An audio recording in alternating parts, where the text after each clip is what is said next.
So, thank you so very much again for giving us this wonderful opportunity to share with you. We have been doing this for a little while now, and we'll continue. And we're just going to continue. We're going to take another route, but I'll allow Brother Smith to speak about that other route, pending on where we reach in today's session. Notwithstanding, paranoid control, we're still talking about before I say I do. And the whole idea that when we do decide to have a relationship with someone, and the relationship that I'm talking about, folks, the context here is long-lasting relationship. We're talking about marriage. That's what I'm talking about. We are Christians, the persons who are presenting, we are under the auspices of the St. Andrew Church of Christ. So what we are purporting is not just any relationship, but we're talking about husband and wife relationship. And so we are saying to get to that point, there are some things that is necessary for you to do. Fortunately or unfortunately, we have already listed several. This is literally a part 3 of Before I Say I Do. So for those who are coming on for the first time, you'd have to look at the recordings that we would have done prior to today and catch up, literally. But today, for those who are here and they want to continue, we don't want to waste any more time where that is concerned. So we ask for those newcomers to indulge us, please, and you have an opportunity to catch up, our prior recordings. Paranoid control, some do's and don'ts in dating we're talking about. I think we have done this before, so we're just going to run through this so that we can go to the others. But paranoid control, if your prospective partner has paranoid control, then you need to be aware of the following things. What are these things? They will check upon you to keep track of where you are and who you are with.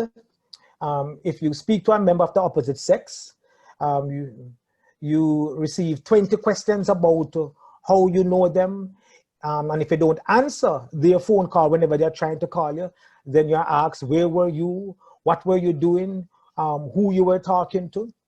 The paranoid control also speaks to the idea that says if your prospective partner, again, have paranoid control, then they will notice the type of dirt that is on your car. They'll question why you shop certain places. They'll question why you call a friend. They'll question why the friend called you and so forth. Some will follow you to grocery store, then later ask you if you have been there in an attempt to catch you in a lie. In severe cases, they will go through your mails, looking through your purse, looking through your wallet, press redial on your phone, and you know, when you arrive to search your social media for evidence. They will secretly even take phone calls to prove to you that that they are the ones that are not paranoid for that matter, considering the information they got is incriminating. They'll begin to tell you what to wear, what kind of music you must listen to, how to behave in public. They'll eventually try to tell you that you cannot talk to certain friends or even acquaintances, that you can't go certain places or talk about certain issues in public. And I think we can stop here, but all I'm just saying here, folks, these things speaks volume of a person who has paranoid control in your life. And chances are, now you must know if you can put up with these things. If you can put up with these things, then peace be your journey. But most folks have a challenge with these things. There are some folks, let me go ahead and add this, there are some folks who feel that the person is just caring and nurturing. The paranoid control person will also let you know that's what they are doing. I am saying to you folks, it speaks to a greater issue that is possibly happening to this person. And we're going to look at some of those possible issues, literally. We're going to look at that. But before we do, here are some other do's and don'ts. So moving on from paranoid control, now we want to go to our next slide, which speaks to do not start dating too early. So we're saying before I say I do, here are some things that you have to bear in mind. There are several folks who feel like they have to, that time is running out on them. Or, you know, and of such, they get involved on a very serious level with different persons. I am saying to you, remember, please remember this and bear this in mind, that 90%, for most persons, let me use that word, for most persons, our brains are not fully developed until we're in our mid-20s. Our mid-20s, ladies and gentlemen. And so you're talking about 25, 26, between 24 and 26, but at least the average age here would be age 25. And so why 25? Because there's a part of your brain that is called the amygdala. And the amygdala, most folks into their teenage years, going into the early adult years and stage of their lives, in the early 20s, are pretty much still using primarily the amygdala. The prefrontal cortex of the brain now, which speaks to consequences, the consequences, consequential behavior and thinking, and whether or not I can live with those decisions and choices on a long-term basis. That part of the brain is only kind of fully developed at age 25 and onwards. At age 25 and onwards. And so can you imagine you're planning to have a long-lasting relationship when biologically your brain is still working on being developed to think about the consequences of my decision making going forward. And this is why, even from a medical standpoint, we are saying here, be very careful about thinking that I need to have a serious relationship and get connected with this person as soon as I reach age 21. I don't even come out at 18 good yet, okay?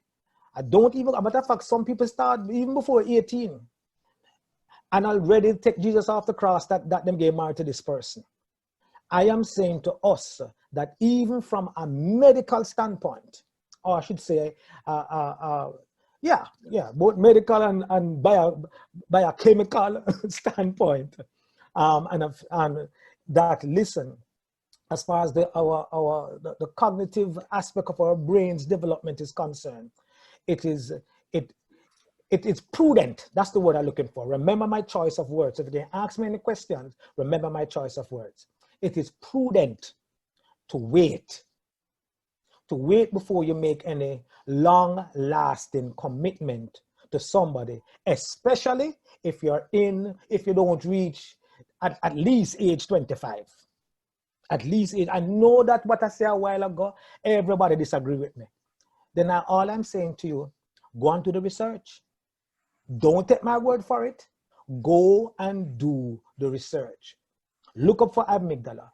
Look for prefrontal cortex. Look for at what age the prefrontal cortex or our human brains is fully developed. Look it up. It's right there. Okay? I'm not making up this information. Look it up. And if that is true, then the question we need to ask ourselves is it then prudent? Should it not then be prudent for me to ensure that whenever I make certain decisions, I'm not making it from an emotional standpoint, but I understand the full consequences of my decision making going forward? That's all I'm saying. That's all I'm saying, okay? Excellent. By the way, I am saying also, date, if you're going to go into dating, and you know, be careful that you don't date several people then. and you know, and those who are close to your age. That's right, you heard me say that. And those who are close to your age. Folks, I'm into the business. My job is counseling psychology. I hear too much issues and too much problems whenever we have the generation gaps. And believe you me, when people are just complaining, when the younger wife is complaining about the older husband that is 10 years and over, or the younger husband is complaining about the older wife that is 10 years and older.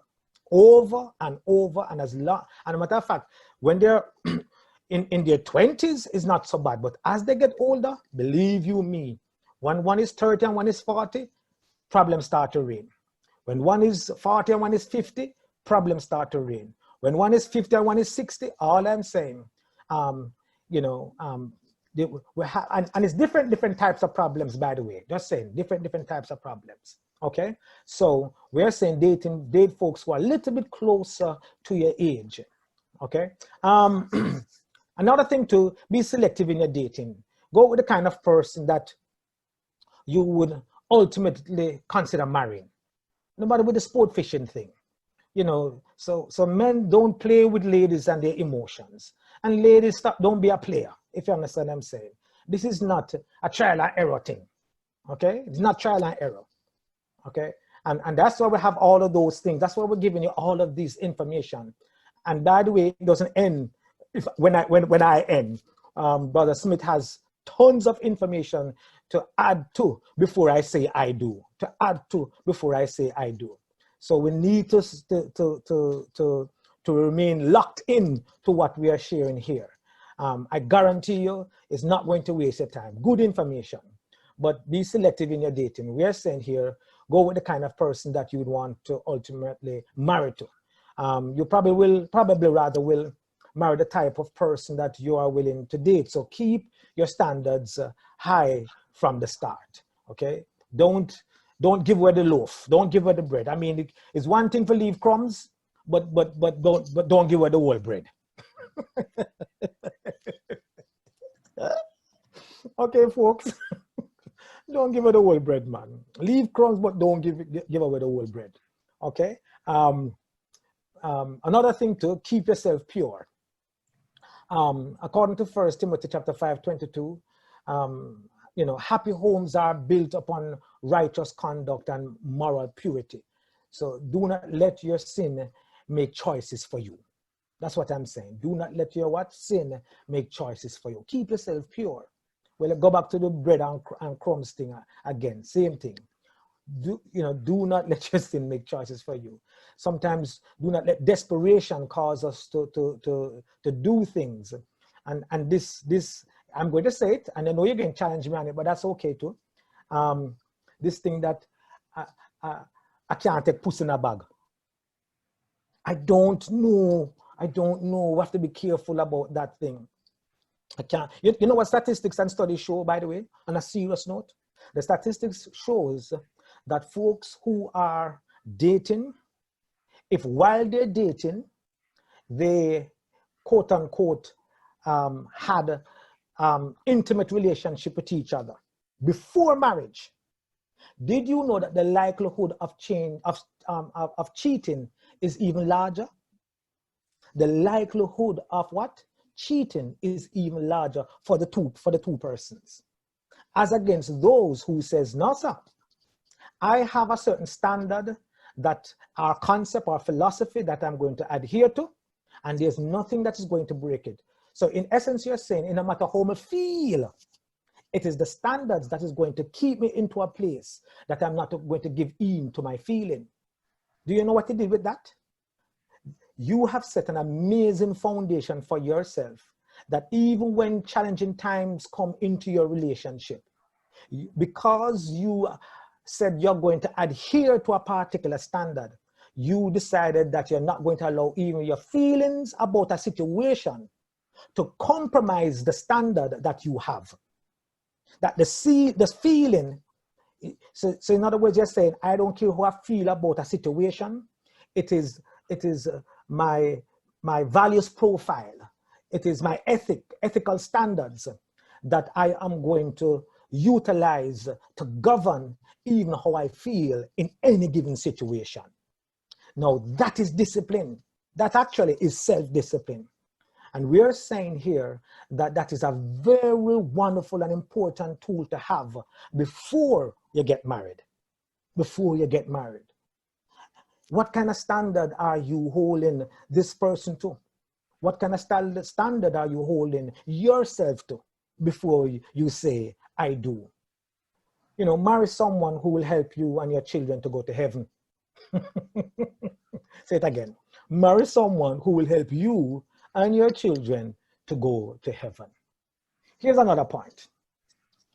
There's another slide that says, do not trust luck to work out serious problems. Now this one, we're going to spend a little time on this one here. I hope we get to finish it, but let's just see how far we can go. But don't trust luck, ladies and gentlemen. I don't even know how much people I have, and that's all right. But all I'm saying here, it is very, very important. I wish the whole of Jamaica and the world would come on right now. But don't trust luck to work out serious problems. Many folks marry men and women with drinking problems, with gambling problems, thinking that they will reform them. Some even marry folks who have a personality and a mental disorder. The truth of the matter is over 40% of our population displays symptoms of having a personality and a mental disorder. In Jamaica here, that is a fact. That is not a guess spelling or an untruth I tell folks. I don't care who is on. You could have doctor from now till kingdom come. Even you who study any kind of psychology will attest to my statement. Over 40%.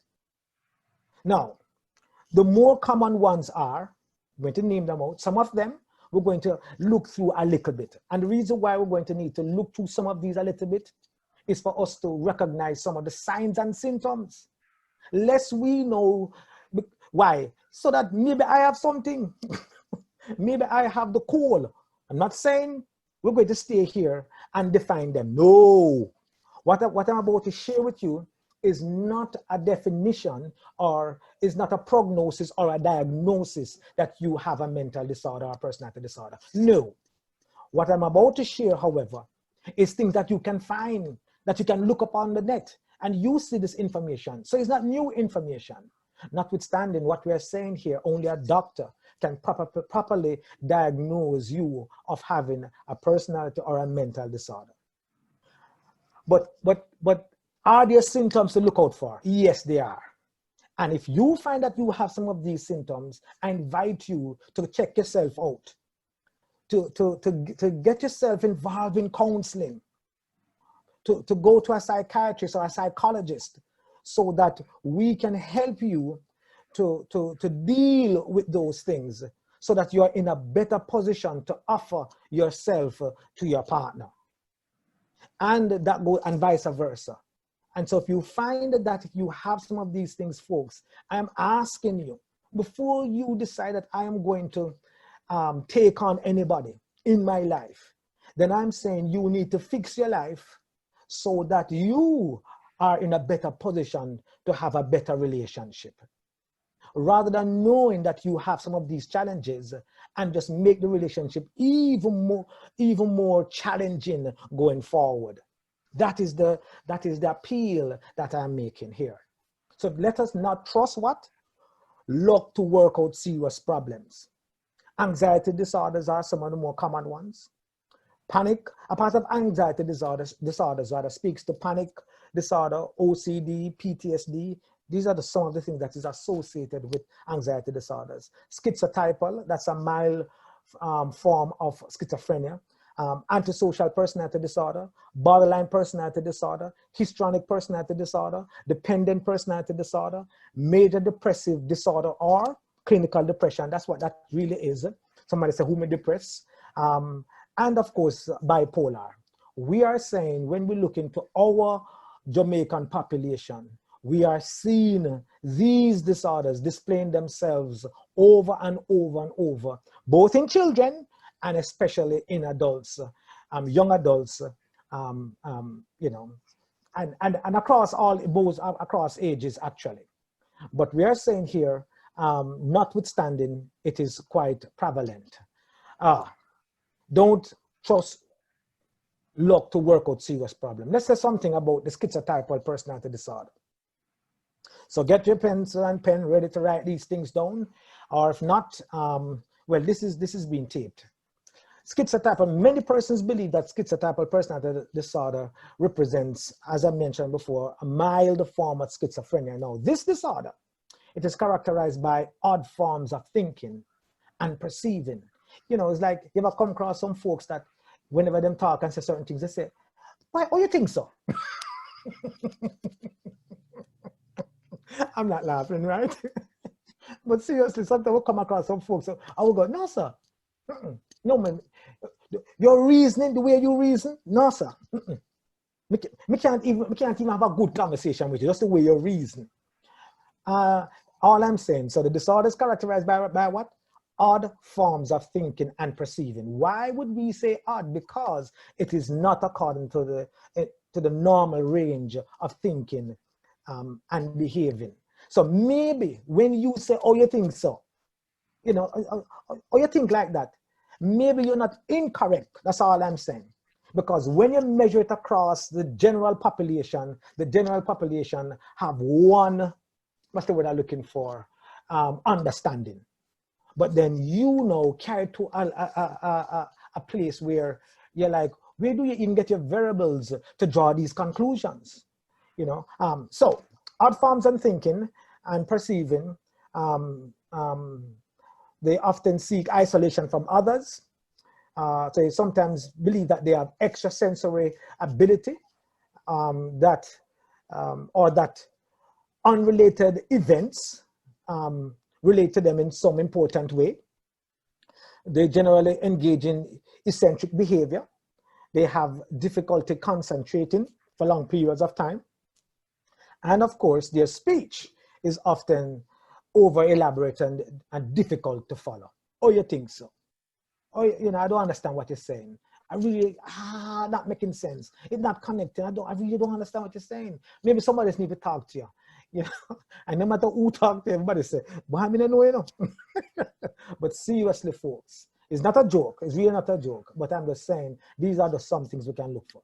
The anti-social personality disorder is another one. Write it down. Anti-social personality disorder. Now, there's a common misconception that antisocial personality disorder refers to people who have poor social skills. That is not it. As soon as we hear antisocial, we say, oh, the person has poor social skills. Absolutely not. Look it up, it's there. I'm not giving you information that I invent. The information is there, folks. The opposite is actually often the case. Instead, antisocial personality disorder is characterized by a person, catch this now, with a lack of conscience. Yeah. With a lack of what? A lack of conscience. And so people with this disorder are prone to, watch it now, criminal behavior. They believe that their victims are weak and deserving to be taken advantage of. The antisocial tends to lie, and they tend to steal, and often they are careless with money and take action without thinking about consequences. Take action without thinking about consequences. Lie and steal. You want to lock in yourself with somebody with this kind of disorder? Really? That's all I'm saying. You know, you know, somebody used to say to me, check yourself before you wreck yourself. the late A.A. Walker. Right? Check yourself before you wreck yourself. And that's what we are also saying here. The lie and steal, take action without thinking of the consequences. They are often aggressive, and they are much more concerned with their own needs than the needs of others. This is the antisocial personality disorder. Did you hear some of those things? Can you imagine that? No conscience, prone to criminal behavior, believing that their victims are weak and deserving to be taken advantage of. They lie, they steal, they are careless with money, take actions without thinking about the consequences. They are aggressive, and they're concerned more about their needs than your needs. If that's the person you want, my daughter will say, big up yourself. Just saying, folks, just saying. And we cannot bury our heads in the sand in not believing that these type of persons that display these disorders are not existing, are possibly not even among us, right beside us for that matter. Okay, so let us not be oblivious to some of these things and feel like luck We're going to work on luck to work out serious problems. There's another one, borderline personality disorder. Pardon me. Borderline personality disorder is characterized by mood instability. That's right. It's almost like bipolar. Mood instability, but what is associated with it, which is different from bipolar now, is poor self-image. Poor self-image. Okay, these are folks, you know, sometimes you put up something and you have to, you know, you wonder why sometimes people have to have all these pictures up. That everywhere them gone, everywhere them dress and everything, they have to put up thing. And when you look around, you look at the whole world and do that, not you. Yep. And guess what happened? And make you ever put a thumbs down. Make after them put up these pictures, you ever go give them a thumbs down. Now look at the behavior. If the behavior is one that them cuss you out, them vex them, whatever and all those things, as if to say, listen, you're asking me for an opinion, and just because I don't support what you have up there, you take it and cuss me? Wow. I'm not saying that is akin to borderline personality. It might be akin though to poor self-image, where you need validation from so many folks to feel beautiful, to feel good, so that you can continue in the direction that you are taking. You see, people with this disorder are prone to constant mood swings and bouts of anger. These are people that you might say, boy, they might have anger management issues. You know, often they will take out their anger on themselves and causing injury to their own body. So these are people who you see them cut up themselves too. I cut up them wrist and all things like that. I take razor blade and I cut up themselves. Sometimes you see this disorder manifest itself in early childhood too, you know. Yes, in students, in children. You see them cutting up themselves. Okay, that's why I said that these disorders goes across the span of our ages, literally. Okay, they also have what is called suicidal threats and actions, and these actions rather not uncommon.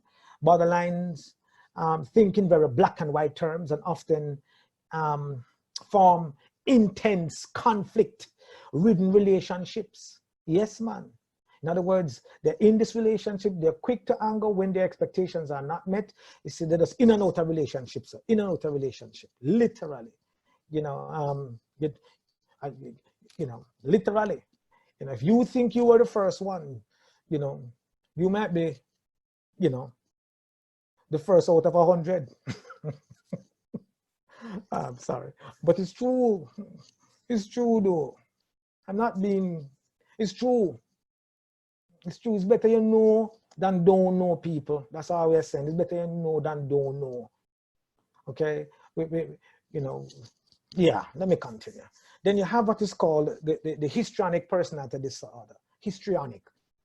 People with histrionic personality disorder are constant attention seekers. Look at that.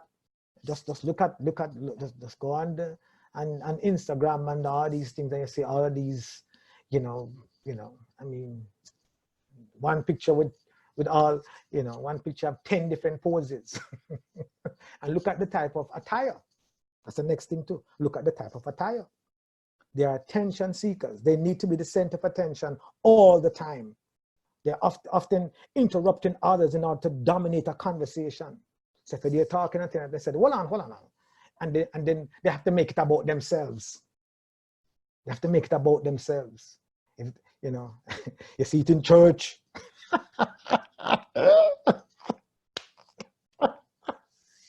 Yep, you see it in church.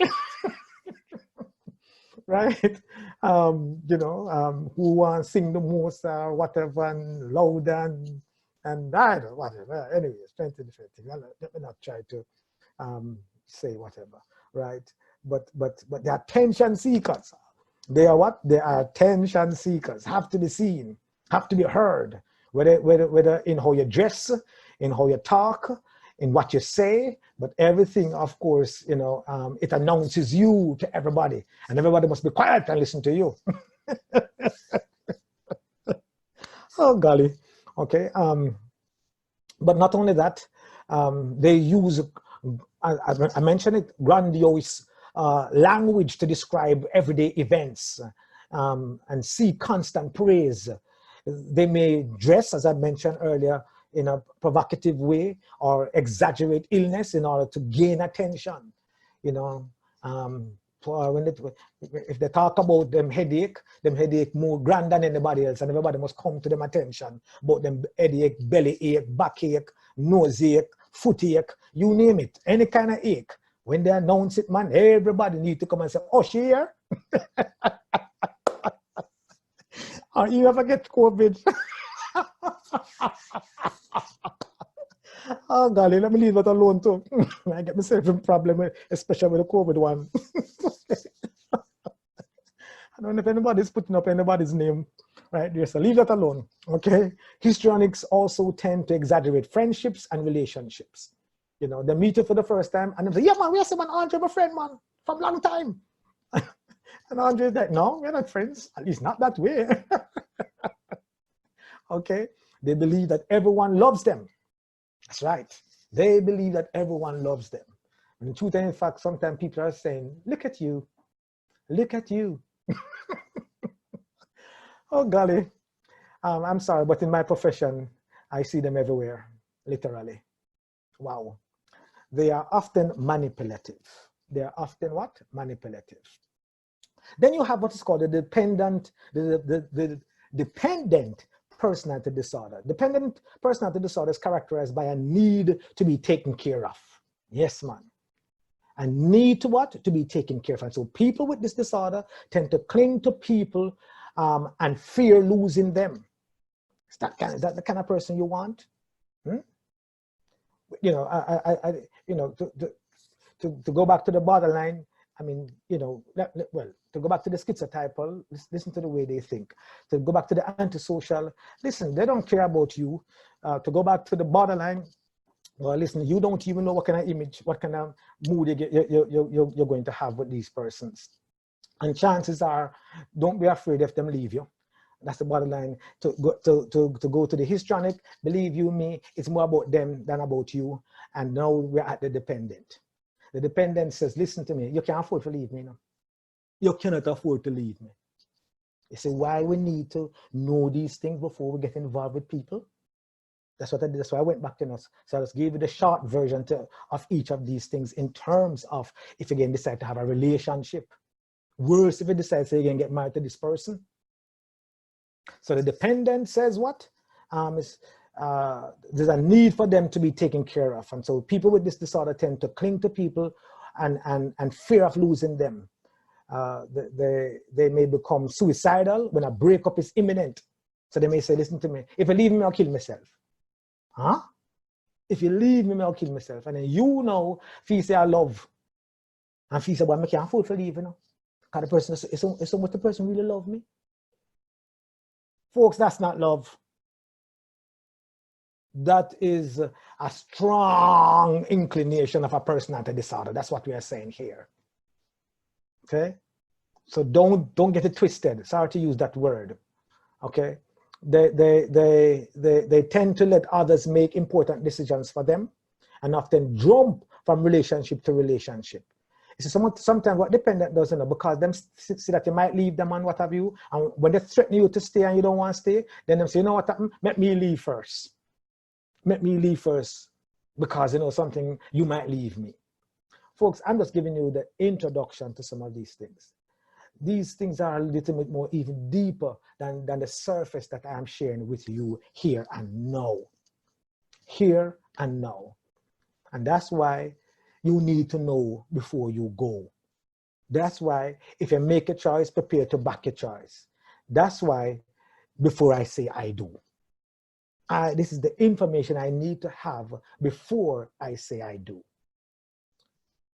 Jump from relationship to relationship. Dependents often remain in abusive relationships. Oversensitivity to disapproval is equally common into the dependent personality disorder. Dependents often feel helpless and are often depressed. So like they can't, why me no know me I do, you know? Why me no know me I go do? Them just always don't know what they might do. And somebody else have to keep on saying, why don't you, why don't you? And why don't you, why don't you? And why don't you, and why don't you? Literally. And folks, you'll be surprised how many dependents are around us. Mental illnesses, ladies and gentlemen, are health conditions involving changes in thinking, emotion, or behavior, or a combination of these. Say that again, Andre. Because when I mentioned earlier that over 40% of our Jamaican population have a mental illness and or a personality disorder, let me explain. Let me tell you what a mental illness speaks to one more time. It is health conditions involving changes in thinking, changes in emotion, changes in behavior, or a combination of these. Mental illnesses are associated with distress and are problems in functioning in social, work, or family activities. A mental illness, ladies and gentlemen, is a disease that causes mild to severe disturbances, mild to severe disturbances in, catch it now, in thought and or behavior, resulting in an inability to deal or to cope with life's ordinary demands. That is the definition of a mental illness or disease. Inability to cope with life, what? Ordinary demands. Why? Because there is mild to severe disturbances in what? In thought and or behavior. So because your thinking change or your cognitive change, then it manifests itself in what you do. And that's why sometimes when I say to folks, say, well, I mean, I know you think so. I mean, I understand how a person would do something like that. Chances are you suffer from a mental illness. Chances are you suffer from a mental illness. There are over 200 classified forms of mental illnesses. Over 200 classified forms. What are the symptoms, by the way? But we're not, no, let's leave that out. We're still saying do not allow trust. Do not trust luck rather to work out serious problems. There's one that we have to at minimum mention here, because the truth be told, we just have to mention it. And I don't, time might run out, but we just have to mention it. We have to talk about bipolar, and then we have to talk about the symptoms of clinical depression.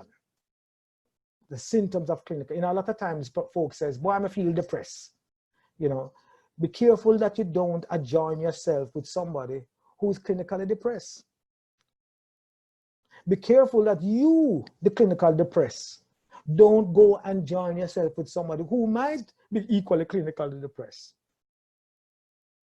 I am saying deal with your issue first before dance a yard, before you dance abroad. I'm saying look after you before, so that you can be the best person to provide the best resources, the best accommodation, the best of you, the best emotional you, the best spiritual you, and the best physical you, your ESP, so that you can have harmony. Okay? But depression is literally, it is called, literally, I kid you not, it is called the common cold in mental illness. It is called what? The common cold. You catch it easier than COVID. It is the common cold in mental illnesses, folks. Believe you me. And so we have to ensure, we have to do our part. Actually, I'm going to be honest with you. I did something on Cool. I've been this past Thursday, talking about what you must do if you find that you're depressed. And I'm going to do a part 2. So that will be the next first Thursday on Cool FM for part 2. And so those who remember and can log on, please do so. So it's the next first Thursday, which is next month. First Thursday, I'm going to do a part 2 on Cool about depression. But here are some signs or symptoms of depression. Persistent sadness, sadness, being anxious, having an empty mood, sleeping too much or too little, getting up into the middle of the night or early in the morning, walking, literally, it's like you just can't sleep. You have insomnia, literally, reduced appetite or weight loss, increased appetite or weight gain, loss of pleasure and interest in activity you once enjoyed. For married couples, it would be sex. For married couples now, we're not talking for unmarried people, we say for married people. Restlessness, irritability, persistent physical symptoms that do not respond to treatment, such as chronic pains or even digestive disorders, difficulty concentrating, remembering or making decisions, that is difficulty concentrating, remembering or even making decisions, fatigue or loss of energy, feeling guilty, hopeless or worthless, thoughts of suicide or death. What we're saying here, these are just some of the symptoms of a person who is clinically depressed. If you recognize that you have some of these things, before you feel like you need to go with somebody, I'm saying fix these things. Don't do that to the other person, and most definitely don't do that to yourself. Okay, yeah. The next one we want to look at here is bipolar disorder. Bipolar disorder. It's a mental health disorder characterized by extreme highs and lows in mood and energy. In what? Mood and energy. And so while everyone experiences some ups and downs, the severe, that's the word I'm looking for, the severe shifts that happens in bipolar disorder can have a serious impact on a person's life. Bipolar disorder can be extremely distressing and disruptive for those who have this disease. Their spouses can be impacted, their families can be impacted, their friends can be impacted, the employers and employees can be impacted.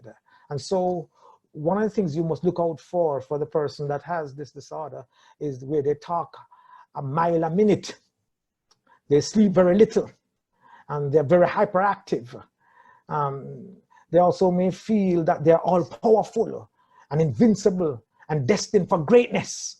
Okay? Now,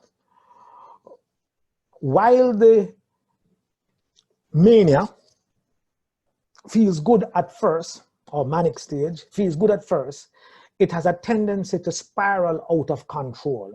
And so people often behave reckless during the manic episode, literally. What are some of the things during the manic episode? What do they do? What kind of the reckless behavior you can expect? For example, gambling away savings. Yeah, man, when the manic episode is on them, ladies and gentlemen, them just, them gamble away, they're engaging in inappropriate sexual activity. That's right, inappropriate sexual activity.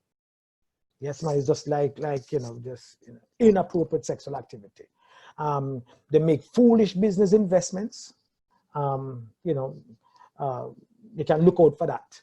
They make foolish business investment. I mean, and believe you me, man, they can butter your bread on both sides with peanut butter. No, just regular butter, no. I talk proper peanut butter. Okay? Whenever they're in the manic stage, folks. So we're saying, be mindful of these things. It's better you know before you go. It's better you know before you go. That's what we're saying here. Do not trust luck to work out serious problems. We often excuse and refuse to acknowledge, and we're coming down to our close, but to acknowledge that our psychosocial behavior as a result of these disorders are normative. Say it again, Andre. We often excuse and refuse to acknowledge what? That our psychosocial behaviors, or I can give a different word, our maladaptive behavior. Okay? What about it? We refuse to acknowledge that our disorders are normative. They are not normative. It is a problem. And the quicker we accept and acknowledge that I am having this problem, then we will do something about it, rather than thinking that I am good. I saw me stay, I saw me born. No, that's not, it is a maladaptive behavior, it's a psychosocial behavior, ladies and gentlemen. And as such, That's why sometimes we're having so many issues in our relationships, because we are calling it normal when it is not. You're getting pushback, again, disagree with me. I'm only putting it out there. I'm not trying to convince you. I don't want you to try to convince me that what happened to you is normal. You don't need to do that. I give you the information. I invite you to go and do your own research on what I'm saying. That's all I'm asking to do. You don't need to try and convince me. Say, listen, when I was young and this and I never had anything, so I don't know what you're saying and where. What? Okay, then fine. That's all. That's okay. But I'm saying, if I've exposed you to the information, just go and do some added research, no man. Give yourself that opportunity to do some added research. You don't have to take my word for it. You don't have to try to convince me that you're good. That's fine. I don't want to know. What I prefer for you to do, though, or invite you to consider, is to do some investigative work on yourself. You need to know before you go. The chances are that whatever our problems are, it can get worse and not better. If we have frequent personality clashes, if we do not truly enjoy each other's company and friendship, hear me out now. Just slow down. If you have frequent personality clashes, I'm coming to a close. If you have frequent personality clashes, if you do not truly enjoy each other's company and friendship, you had better look elsewhere. You had better what? Look elsewhere. If you want an ultimate driving machine, get a BMW. If you want the ultimate driving machine, get a what? Get a BMW. Do not get a wheelbarrow and try to make a car out of it.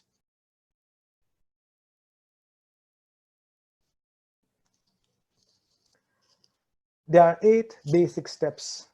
And when I share these 8 basic steps, I bid you Godspeed, or I give you a chance for you to share back with me. But there are 8 basic steps to maintaining a good dating relationship. We invite you to be mindful of these. Be aware of what you and your partner want for yourselves and what you want from the relationship. 8 basic steps to maintain a good dating relationship. Be aware of what you and your partner want for yourself and what you want from the relationship. Number 1. Number 2, let the other know what your needs are. Tell them, here are my needs. Here are my needs. The person can say, yeah, man, I can. It's not a deal breaker. If it's a deal breaker, then stop fight the person to accept your needs. No, you fight them for and coerce them to do the same. No, give them a chance to tell you for them to say to you, no, it's not gonna work out. Then I said, no, but you know, it's because I love you. Why? No. Let the other know what your needs are. If you're in the relationship and you know the other person needs and them don't know your one, it's not a healthy relationship. Okay? So there I said it. It's not a healthy relationship. Realize, number 3, that your partner will not be able to meet all your needs. Some of these needs will have to be met outside of the relationship. So that's why this person can say no outside interest. One of the things that we pointed out in a subsequent session, but no outside interest. Again, all your needs is not going to be met from this person. So don't come into a relationship thinking that all your needs must be met by this person. Isn't that Superwoman or Supergirl or Superman rather? No, I am saying that, you know, there is no deity here. A deity. You're not dating an angel or a genie. You know, that's all I'm saying here. Don't go there. Do not go there. Okay, which means that it's okay to not abandon good, healthy relationships. Don't abandon them. We know that there must be boundaries, and we maintain those boundaries, but don't abandon them. And don't make your partner encourage you to do the same. That's what, number 3 or number 4? I feel like that was number 3. Number 4, be willing to negotiate and compromise on the things you want from one another. Yeah, it can't be your way, my way, my way, my way, and my way, my way, no. Sometimes you have to say, yeah, that makes sense. No, don't compromise your principles, you know. Don't compromise your principles or your values profile. Don't compromise that. Okay? But what we are saying, there are some things that, believe you me, I think the Bible says some things are expedient, some things are lawful. Yeah, some things that are expedient, don't make it lawful. But don't make what is lawful expedient. I don't know what I'm talking to on that one, but I'll leave that alone. So we are saying here, folks, be willing to negotiate and compromise on the things you want from one another. Okay? Do your best to treat your partner in a way that says, I love you and trust you and I want things to work out.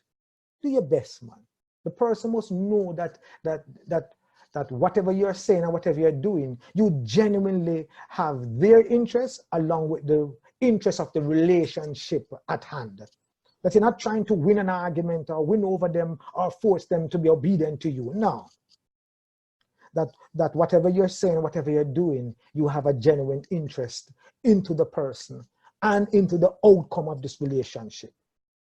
If you want to be with this person for the rest of your life and you think you might live for a long time, then do the things that will bring about the kind of harmony and will make the person feel like they want to stay with you. You can't imagine you are in a relationship with somebody that when I go home, them say, geez, I'm peas, I'm not go home now. Eh? With them vex them have to go home? No, absolutely not. I don't know if that was what, 1, 2, 3, 4, 5. No, number 6. Do not depend or demand rather that a partner change to meet all your expectations. You know, work to accept the differences between your ideal mate and the real person you are dating. I always said, don't demand, because you know what? People can make mechanical changes, you know. Yeah. People make the mechanical changes because they feel threatened. Should they go? So people can make what? Mechanical changes. But inside their heart, it'll tear out. People make mechanical changes because they see that they are better off, maybe even financially, educationally, socially. And because they find that really and truly from this relationship, I'm getting these physical blessings, so to speak, or physical benefits. We don't even call them blessings, physical benefits. Then believe you me, them just go with the flow. They must go along with it. They must wear the mask into the relationship. Okay, but catch them with people who said, yeah man, let down your hair. Catch them with people who's not going to judge them. And then they say, hold on a minute. Me don't know this side of you. Yeah, I ain't not gonna know it. You know why? Because you tell them, say they must operate in a box here. And they are like, I don't like being in this prison. Okay? And that's why the truth is they are very mechanical. Everything about the relationship with you is very mechanical. It's not the true them. And that's why sometimes they end up having other relationships because somebody allowed them to be themselves. This is number 7, try to see things from the other's point of view. This doesn't mean that you must agree with one another all the time, but rather that both of you can understand and respect each other's differences, point of view, and separate needs. Let's understand. Understand people's context, you know. It's when people say you understand them context, they feel much more appreciated, even if you disagree with them.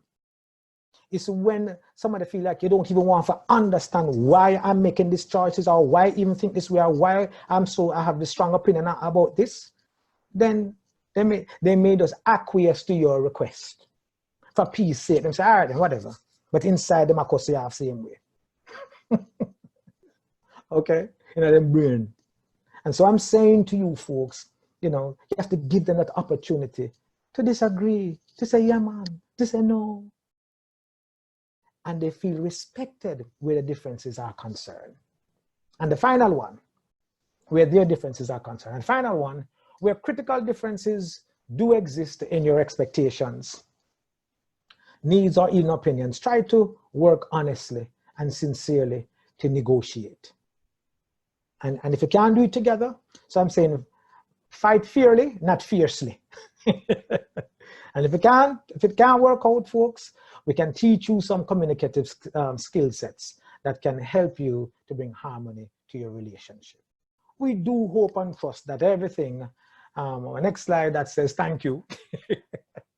We do hope and trust that what we shared here, you know, literally puts you into a place where you know, you're filled with information, with knowledge, and you're going to utilize these skill sets and this information to make better choices, definitely before you say, I do. Thank you. All right, thank you, Brother Andre. Before you move, anybody, we have some questions that we want to have answered, some feedback.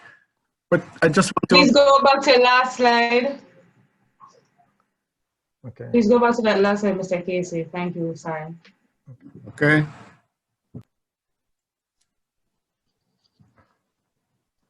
All right, so just a minute. I just want to share a little bit about the concept of navigating.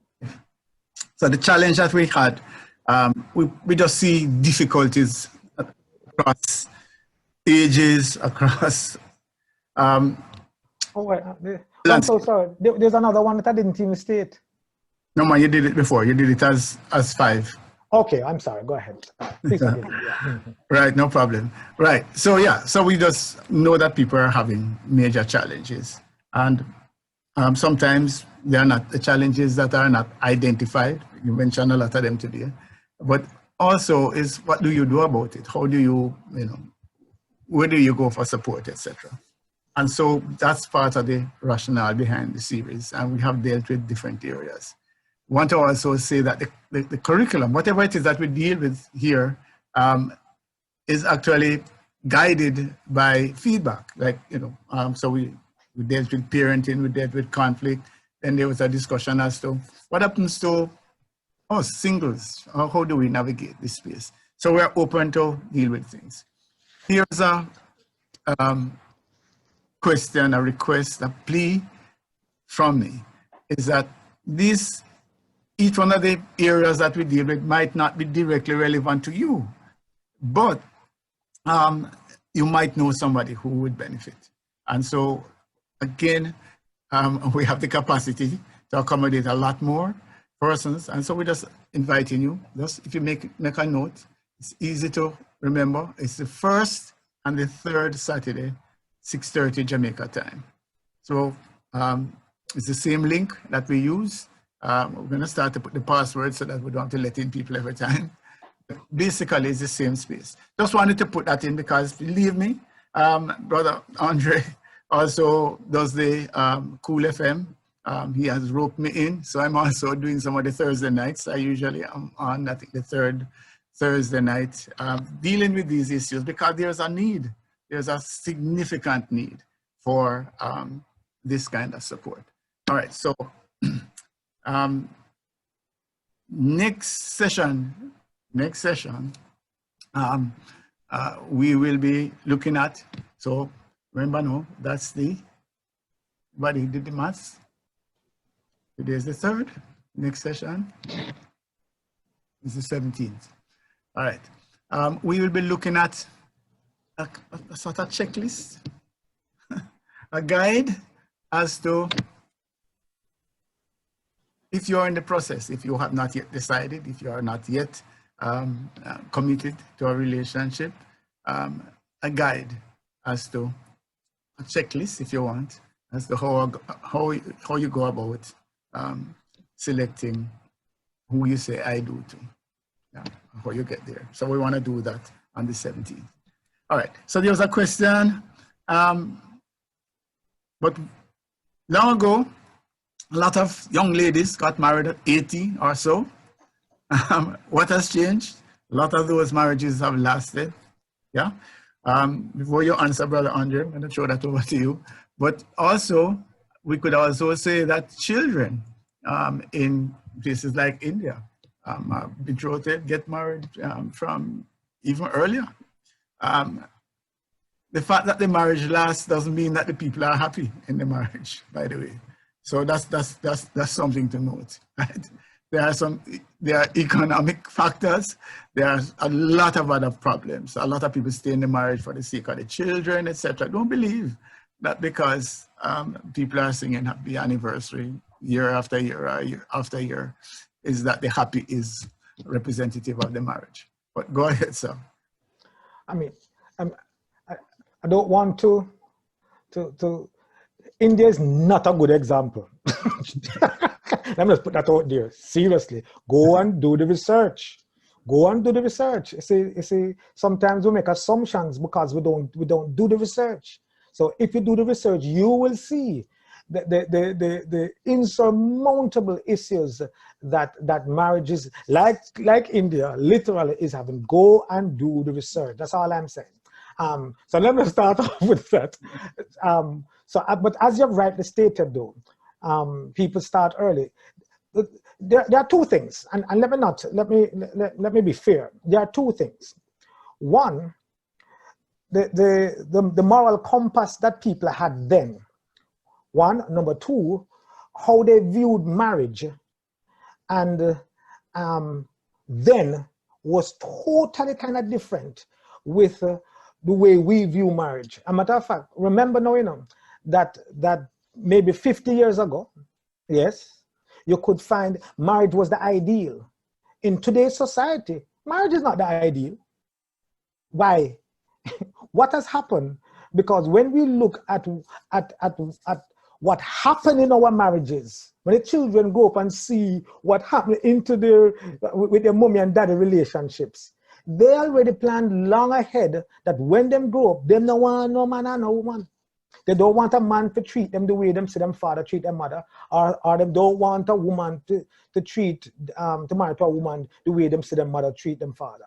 And so the truth is, look at what is happening with marriages today. Are we having more marriages? And so as time from 50 years ago coming down, look at the decline, look at the statistics, look at the decline in marriages and the different challenges that people are having. So the truth is, it has not gotten better. The statistics shows that it has not gotten better, but it has gotten worse. And as you have stated also, Brother Smith, is that longevity of marriage don't mean quality of marriage. Okay, quantity and quality is two different things. Okay, thank you. By the way, this same thing, the great point you made about the different mindset. If you even look at the workplace, once upon a time you got a job and just stay there for life. No, you know, you're changing multiple careers, not only jobs. So it's a different mindset, right? Okay, let's move on to another thing. How may you help someone with a personality disorder to identify that they have one?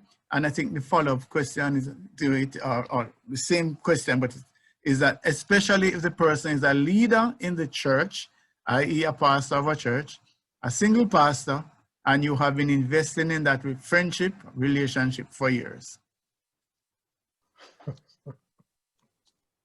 Come and see me. Sorry, I'm not being trite, but some of these questions, I must admit, a question like this kind of warrants a little bit more one-on-one intervention and talking, because sometimes this much I'll say to you: be careful that while you have a vested interest in someone, you can only be the best example to someone, but people have to see the need for them to help themselves. People have to see the need, because they don't see the need, then really and truly then there's another mask they're putting on. They're only putting on a mask to satisfy your desires for them. as against, hey, do I see the need to eat because Mrs. Sim, I lose weight? Do I see the need to drink some water because me thirsty? As again, somebody say, you know, sister, you want some water to drink. You know, sister, you need something to eat. You know, sister, yeah, I lose weight. And so unfortunately, say, we identify the problems in people, and then people end up responding to it. But they respond to it because really and truly, no, they don't see it.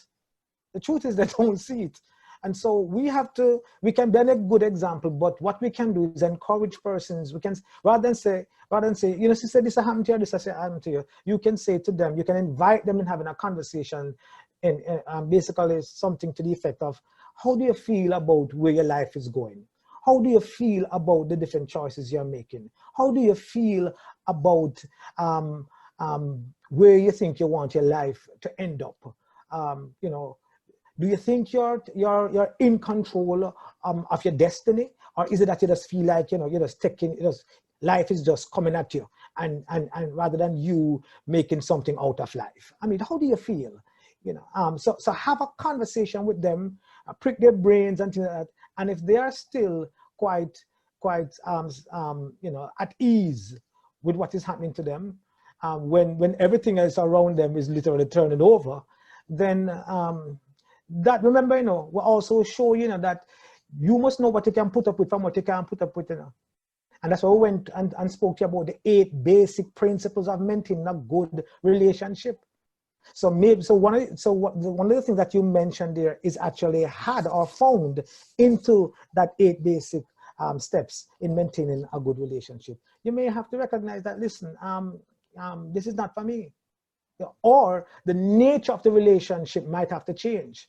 Maybe we just can only be friends, you know, and we encourage that way. But really and truly, we might be too emotionally involved with each other. So if I say something to you, the other person might feel like, okay, you're only trying to push a point on me, you know, or feel like you have ulterior motives when you genuinely are trying to correct them. Okay, so there's more that can be said, but we'll just stop right there. Galaxy A50 had a hand up. I'm not sure if they want to talk. Galaxy A50. Don't know who that is. If you want to talk, you can come on now.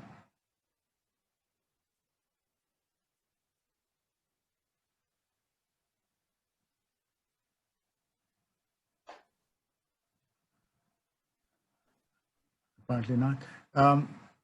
Just want to point out that, like, some of the issues that will arise from these discussions, as you say, cannot be fully handled here.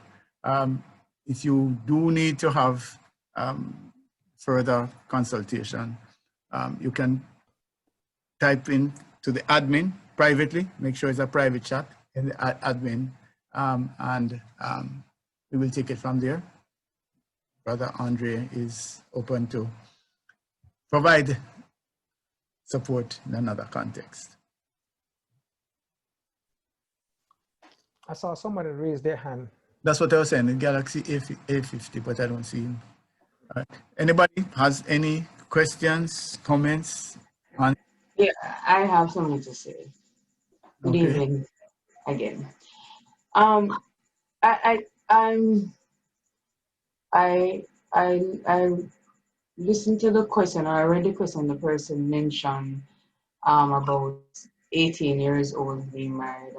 I guess you were saying, Mr. Case, that era it was a bit different. And then you also, and Mr. Smith mentioned that longevity does not determine if a relationship is okay. I'm just saying okay. My thing is this, you know, the Bible says men are, well, I know the Bible says fast, but we know men are hunters, 1.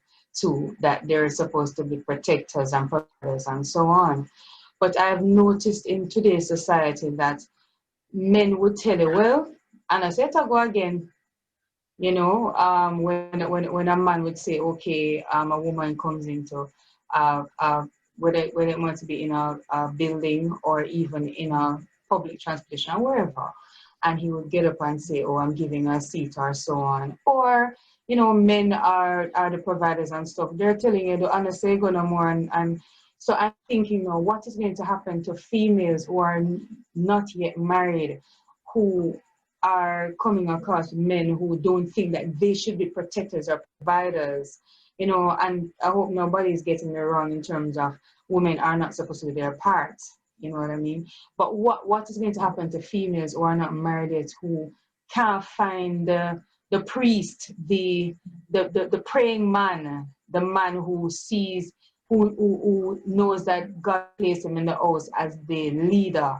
etc. What's going to happen to those females? How do we go about dealing with that type of situation? You can start, Brother Smith. Me. Me. Somebody said we will remain single. Me.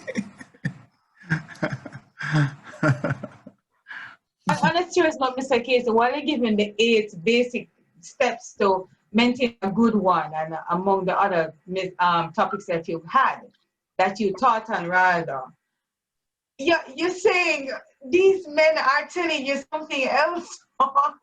No. These men are telling you something else? Oh, outside. No, in something, in terms of what I mentioned about being the priest, the leader. And they must say that are back in the days and things are not going so again. You know what I mean? Okay. All right. Let me try something here. And this is why I say, the truth be told, who do you plan to live with, or what do you plan to live with? Don't see red flag and turn it in a green flag. Okay? Seriously. Don't see red flag and turn it in a green flag. Okay? Don't be colorblind. Who do you plan to live with? And sometimes this is, and I'm saying, if somebody says, hey, and I say it go again and the old time and what have you, then should I lower my standard to meet yours? Is it that I should get involved with somebody out of desperation? Am I so terribly in need of somebody? If you understand what I'm saying, you don't have to answer, just listen. Right? Am I so terribly in need of somebody that, listen, I'm going to take somebody that boy is going to, literally, turn me upside down, put me in prison. I've lost my identity as a result of this person. So who do you plan to live with, and what do you plan to live with? It's a critical question you must ask yourself, literally. And don't let society or anyone for that matter, change your values profile. You better have something about you, Yes, man, you better have some kind of standard about you, because then you are going to be submitting yourself to not just that standard, but one to when that change, and another one come, and another one come. I mean, where you gonna end up? Suppose them now start telling say it is okay for you to marry your mother. I mean, for crying out loud. All I'm saying here, and I know when we look at what society is going and where relationships are going, it seems as if there isn't any objective standard for us to subject ourselves to, right? And so, what is your values profile? What do you have that says enough is enough? I'm not going outside of this. Relationship is between two persons. Man and husband and wife relationship is between man and woman. It's not no, boy, listen, when we come into the marriage room now, we want to lick out the wall. It's no longer a room. It's no longer a room, it's a hall. There's too much people inside it. And so let me answer your question by asking those questions. All right. So there's a quick addition to it. If we look at business, I think business is an alternative to looking at how we could look at relationships, right? So we're going into marriage. I know it sounds cynical. We're going into marriage. Nobody goes into marriage to be worse off than they were before. All right. So just the same way, if you're going into a business, you want to do all of the due diligence, which is what you have been talking about.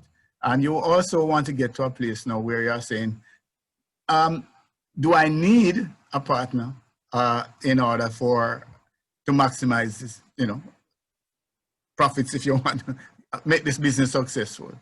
And the question is, do you really? Do you have to? They are soul traders. They are people that are highly successful in business by themselves. And I'm just saying to you, bear that in mind. You don't have to have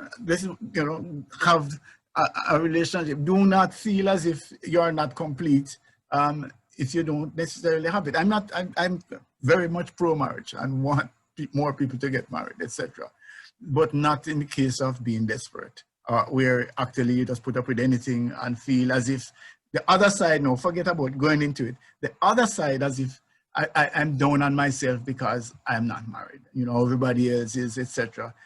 You can feel full and feel fulfilled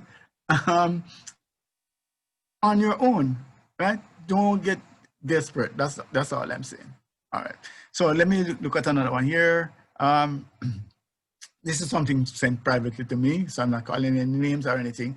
But if the point was this, is it wise to stay with a guy who isn't working?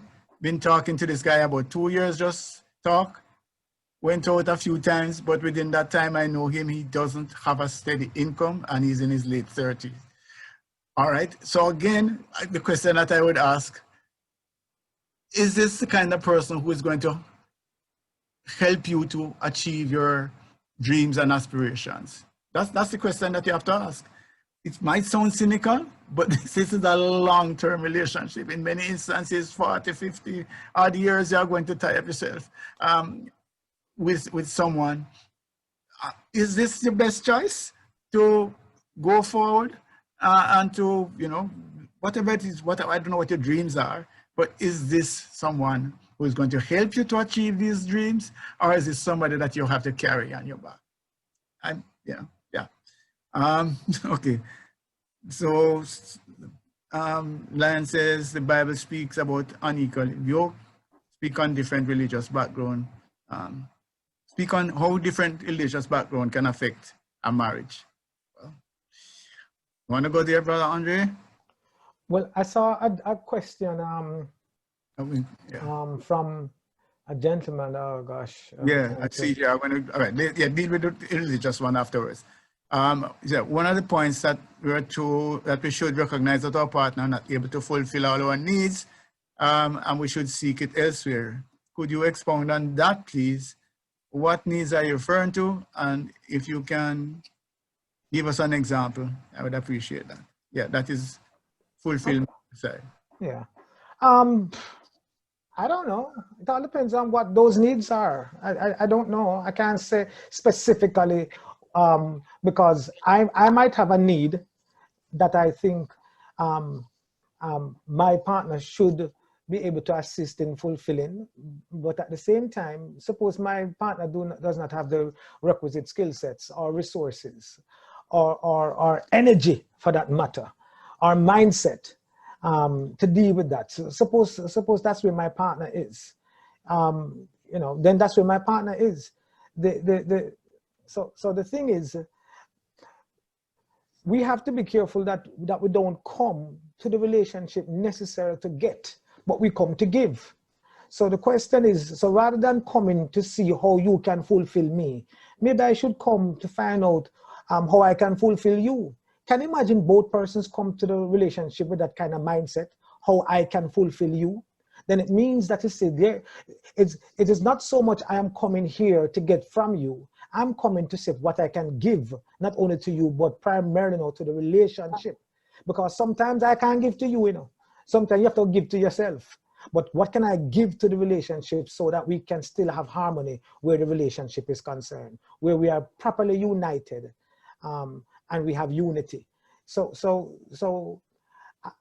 one way to achieve that is to continue with the investigative process. And I've already shared it with you again in one of my sessions, and again share it with you again.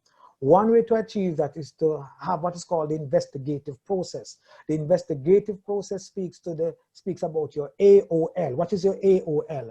Ask questions, observe behavior, and listen with your heart to learn to do. That is what you must do.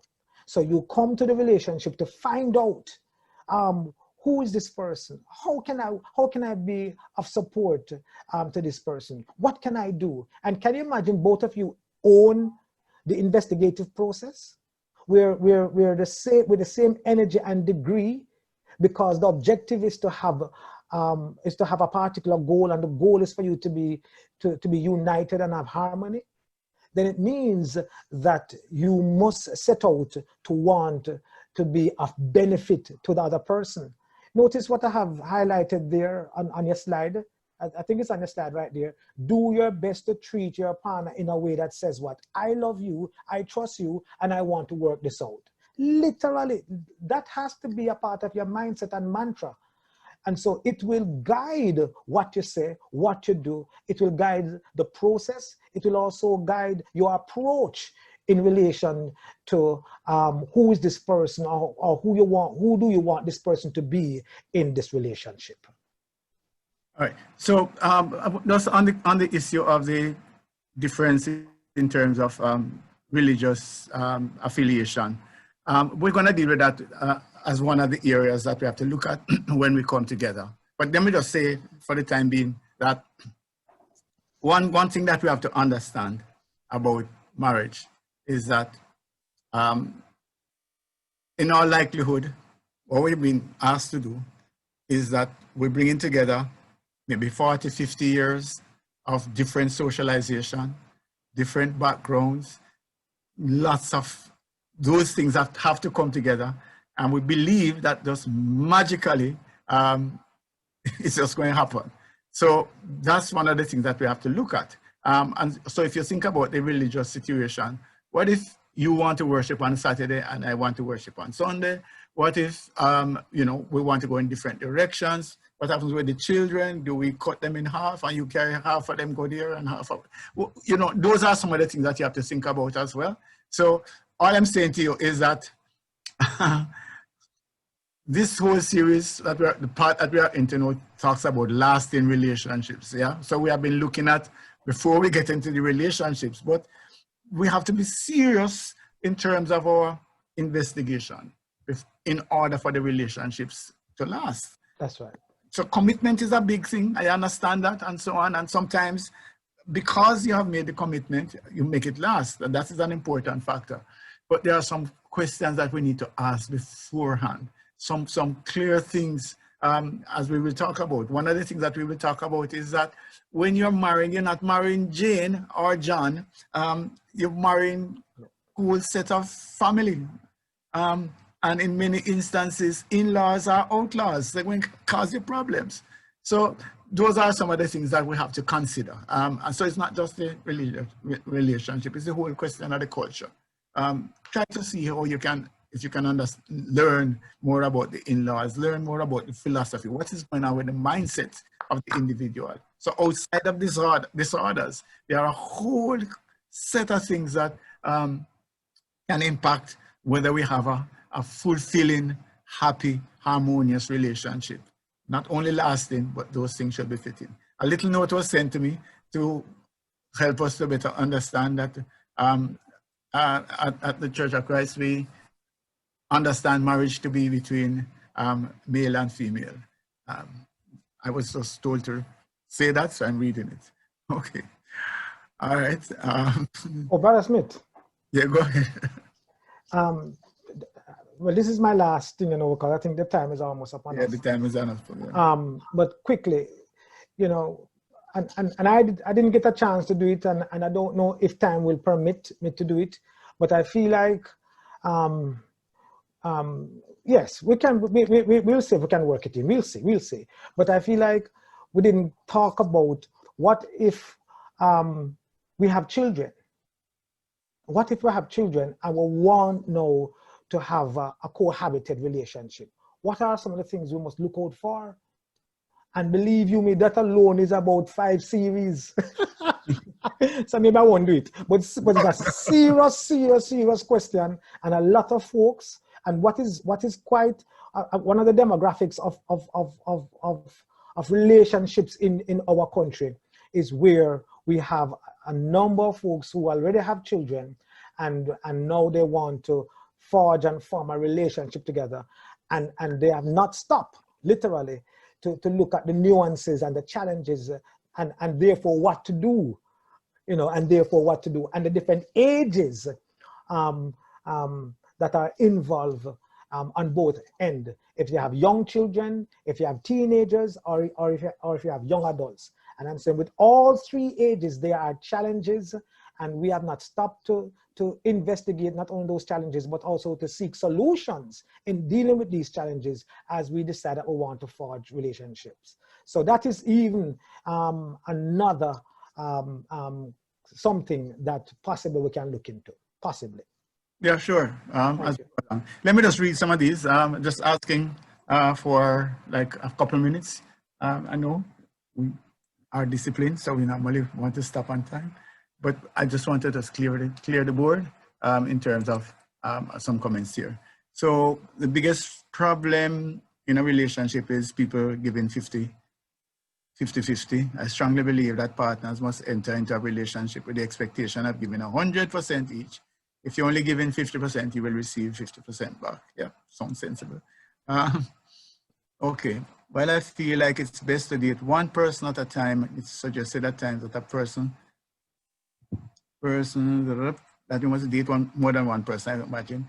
In the latter case, should I be obliged to tell the females that I am dating other females? That's exactly your Andre on the case here. Question? No, I would not recommend that you date 3 and 4 persons all at once. I'm not saying all at once. I'm saying if you're dating this person, then you're dating this person. But notwithstanding, don't look at, remember now, if you're not dating, if you're dating to get married, then I hope you would have narrowed down to one person. If, however, you are still trying to find out, who is this person, getting to know you, then I don't know if you want to call it dating per se. You can call it pre-dating, but at least let the person know uphand from that can be 2-3 persons, yes, but let them know that, listen, I'm just getting to know you. I'm also getting to know that person, and you're getting to know that person, because we need to know before we go. We don't want to say after 2 dates, I say, guess what happened? Give me the say our engagement ring here. No, right? And then after you give her the engagement ring, or and vice versa, whatever. I'm just saying here, 2 months after, you want to take it back, or somebody want to sell the ring. That's all I'm saying here. So let us take our time to know the persons, so that we can decide and use some of the steps and the things that we have shared with you to safeguard you in making, to safeguard it, to ensure that when you make a choice, you're able to back that choice. Yeah, one of the things you could do, I think it would be to do just group. In other words, so yeah, you're getting to know the person, but you could also set it up in a group. So you go in different groups. Anyway, that's one. That's a possibility. So, it's not, I suppose, dating, but you're getting to know the person. All right. Yeah, one question is that, so somebody was texting, the person is, this guy keeps saying he loves me. Yeah, okay. That kind of thing. Okay. But I don't feel that way. How do I let him, how do I tell him without hurting his feelings? I think what it is more important that you tell him rather than be concerned about hurting his feelings. But yes, you need to be diplomatic, etc. But Andre is a young man, so maybe he'll know that young men love easily. Yes, those words come easily in text, and I love you and all of those kind of things. How would he know that he loves you and he's just texting you and talking to you or anything like that? I just want young ladies, just be careful. This I love you and how desperate I am, etc. No, that don't make any sense. Right? And basically just cool down, just text and just say, that you're very engaged at work, or you're studying something, or you must have some other things that you're occupied with right now, and you're not really interested in a relationship just now. So I'm not saying I don't like you. I'm just not into a relationship right now. I don't have that helps you. But please don't proceed if you are not into it, because you don't want the persons to start to get attached, and then you have all sorts of problems. All right? Okay.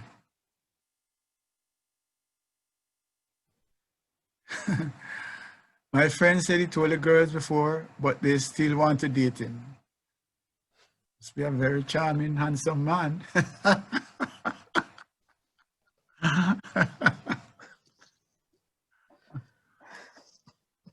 Okay. All right, I think we're going to close it. The show now. What's unacceptable time to wait to hear I love you? I don't know. Cynical I might be, but I think it would be more when you feel I love you than when you hear it. You're going to hear it, if it is a man, you're going to hear it earlier than it might be there. But the question is when you feel it. Yeah? Let me leave that alone, because that's going to open up. I have every subject matter that I think I have too much information. The truth is I have too much information in my head, and it cannot, if I start, I cannot finish. So I'm not even going to bother say anything, because I have something that in my head I'm thinking that, hey, why do I need to hear it from you? That's what I'm saying, yeah. No, seriously, why, you know, and what do I use to measure the authenticity of the statement? So folks, believe you me, there are some questions that you must more ask yourself rather than seeking to get or seeking to get from people. Literally, just ask yourself, because it might be something that is lacking in you. You know, why I love you? Why do I need to hear it from him? What's the value of the statement? I'm not saying anything is wrong with it. I'm only saying there's some important questions that I need to ask. And once you're able to answer those questions, then you're in a better position, not only to receive the statement, whether it come early or it come late. The time is not as important as what is it, as you know, as it relates to more. Why do I need to hear it from you? What do I use to measure its authenticity? You know, and some of those other questions that I ask. You know, so yeah, how do I know that when I say I love you, if I say to him, or you know, what does that mean to me? And is it that when he says I love you, it evokes the same kind of emotions in me than if I said it to him? You know, so what is the meaning of those terms, and what is the understanding that both persons have in relation to that? So that's all I'm saying. Is more than just that. And because I have so much things in my head, that's the reason why it's best that I just say that. And probably I shouldn't have said all that, but no, helpful. Okay. Right, I'm going to turn it over to our admin. Thank you again, sir, for the depth of you know, the reasoning. I really would encourage. I think that this information is so useful, that, and so many people are having problems that, wow. All right, so want to thank you again for being a part of the process. We are inviting you to come on time. We actually do start right on time, and we get right into it because we only have a very limited time. So the 17th of October, 6:30, please invite a friend as well. We will be looking at still before you actually get into the relationship, but the intention is to incorporate what is it that needs to be done in order to have a lasting relationship. This process is being put on by the St. Andrew Church of Christ. We actually worship at 77 Red Hills Road. We worship at 9, and then we have a Bible class as well. And you can use this very same link to join us for online worship. We will, you can be worshiping with us tomorrow at 9 a.m. and we have a Bible class that follows at 11:15 a.m. tomorrow. And then on Tuesday night at 6:30, we have our Bible class. All right. So thank you, and may God bless you. Please be safe. Please be safe. I think the world is a little bit more conscious of the potential of COVID-19. So let's be careful, right? And let's keep connected. You know, there are possibilities to connect in different ways. Just be safe. All right, thanks, and may God bless you. Thank you. Hopefully we see you tomorrow in our worship.